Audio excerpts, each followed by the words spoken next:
कल्पना कीजिए कि आप एक ऐसे मोड़ पर खड़े हैं जहां आपके सामने दो रास्ते हैं। पहला रास्ता पूरी तरह सुरक्षित है। उस पर चलने से आपको कोई बड़ा नुकसान नहीं होगा, लेकिन शायद कोई बड़ी सफलता भी नहीं मिलेगी। दूसरा रास्ता अनिश्चित है। वहां चुनौतियां हैं, असफलता का डर है, लोगों की आलोचना है और परिणाम की कोई गारंटी नहीं है। अब सवाल यह है कि जीवन बदलने वाले लोग कौन सा रास्ता चुनते हैं? यही सवाल the art of taking risk किताब के केंद्र में है। यह किताब हमें बताती है कि दुनिया के लगभग हर सफल व्यक्ति के जीवन में एक ऐसा पल आया था जब उसे सुरक्षित रास्ते और जोखिम भरे रास्ते में से किसी एक को चुनना पड़ा। अधिकांश लोग सुरक्षा चुनते हैं क्योंकि हमारा दिमाग हमें बचाने के लिए बनाया गया है। वह हमेशा हमें संभावित खतरों की याद दिलाता है। लेकिन जो लोग अपनी सीमाओं से आगे बढ़ते हैं, वे समझते हैं कि हर बड़ी उपलब्धि के पीछे एक साहसी निर्णय छिपा होता है। लेखक कहते हैं कि जोखिम लेना कोई जन्मजात प्रतिभा नहीं है। यह एक कौशल है जिसे सीखा और विकसित किया जा सकता है। जिस तरह एक खिलाड़ी लगातार अभ्यास करके बेहतर बनता है, उसी तरह एक व्यक्ति छोटे छोटे जोखिम लेकर अपने आत्मविश्वास को मजबूत कर सकता है। शुरुआत में हर नया कदम डरावना लगता है, लेकिन जैसे जैसे हम आगे बढ़ते हैं, हमारा डर कम होने लगता है और हमारी क्षमता बढ़ने लगती है। किताब का सबसे शक्तिशाली विचार यह है कि जीवन में सबसे बड़ा जोखिम अक्सर कोई जोखिम न लेना होता है।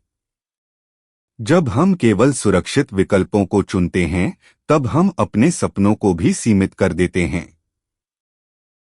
हम वही करते रहते हैं जो हमेशा से करते आए हैं, और परिणाम भी वही मिलते रहते हैं जो हमेशा से मिलते आए हैं।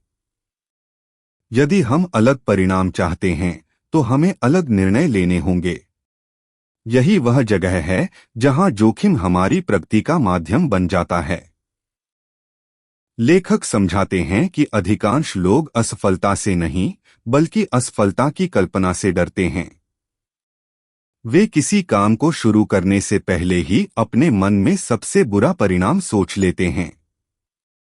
उन्हें लगता है कि यदि वे असफल हुए तो लोग उनका मजाक उड़ाएंगे, उनकी प्रतिष्ठा खराब हो जाएगी या वे सब कुछ खो देंगे। लेकिन वास्तविकता यह है कि अधिकांश डर केवल हमारे मन की कहानियां होते हैं। जब हम वास्तविक कदम उठाते हैं, तब हमें एहसास होता है कि परिस्थितियां उतनी भयावह नहीं थीं जितनी हमने कल्पना की थी। इस किताब में बार बार एक बात पर जोर दिया गया है कि सफलता और आराम एक साथ नहीं चल सकते। यदि आप हमेशा आरामदायक स्थिति में रहना चाहते हैं, तो विकास की संभावना कम हो जाती है। हर बार जब हम कुछ नया सीखते हैं, नया व्यवसाय शुरू करते हैं, नई नौकरी स्वीकार करते हैं, किसी बड़े लक्ष्य की ओर बढ़ते हैं या किसी महत्वपूर्ण निर्णय को लेते हैं, तब हम अपने कंफर्ट जोन से बाहर निकलते हैं। यही वह जगह है जहां असली विकास शुरू होता है। लेखक यह भी बताते हैं कि जोखिम लेने का मतलब लापरवाही करना नहीं है। बहुत से लोग जोखिम और जुए को एक जैसा समझ लेते हैं, लेकिन दोनों में बहुत बड़ा अंतर है। जुआ बिना जानकारी और तैयारी के लिया गया निर्णय होता है, जबकि समझदारी से लिया गया जोखिम शोध, विश्लेषण और तैयारी पर आधारित होता है। सफल लोग आंख बंद करके छलांग नहीं लगाते।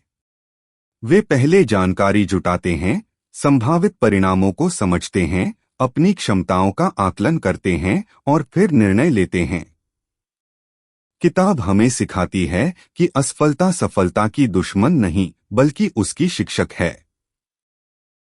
इतिहास के लगभग हर महान व्यक्ति ने कई बार असफलता का सामना किया है।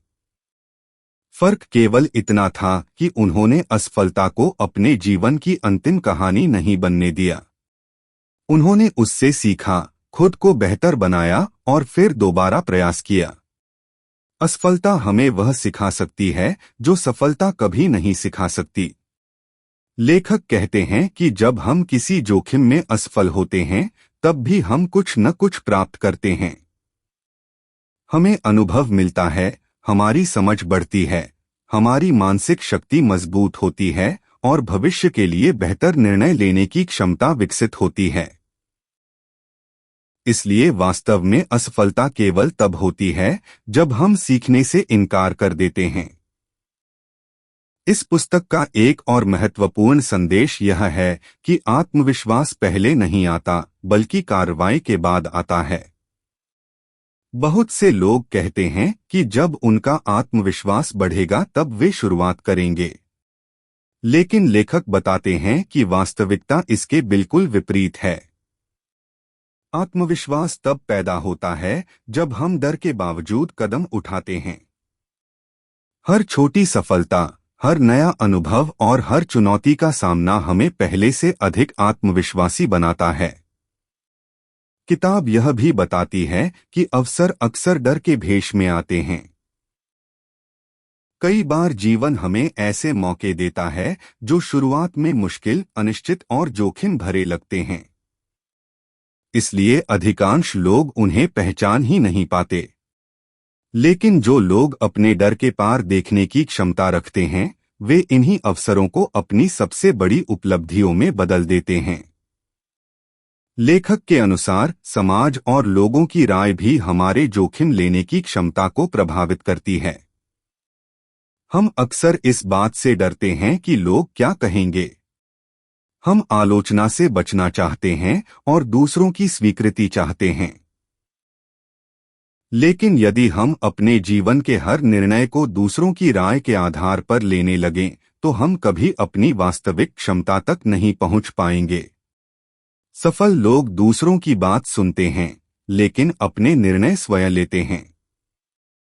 किताब में यह विचार भी सामने आता है कि समय सबसे मूल्यवान संसाधन है। यदि हम केवल सही समय का इंतजार करते रहेंगे, तो शायद कभी शुरुआत ही नहीं कर पाएंगे। पूर्ण परिस्थितियां शायद ही कभी आती हैं। अधिकांश सफल लोगों ने तब शुरुआत की जब उनके पास सभी उत्तर नहीं थे। उन्होंने उपलब्ध संसाधनों के साथ पहला कदम उठाया और रास्ते में सीखते गए। लेखक यह भी समझाते हैं कि जोखिम लेने की आदत धीरे धीरे विकसित की जा सकती है। इसके लिए जीवन बदल देने वाले बड़े फैसले लेने की आवश्यकता नहीं है। आप छोटे कदमों से शुरुआत कर सकते हैं। नई चीजें सीखना, नए लोगों से बात करना, अपने विचार व्यक्त करना, कोई नया प्रोजेक्ट शुरू करना या किसी अवसर के लिए आवेदन करना भी जोखिम लेने के उदाहरण हैं। जब आप छोटे जोखिमों में सहज हो जाते हैं, तब बड़े जोखिम लेना भी आसान हो जाता है।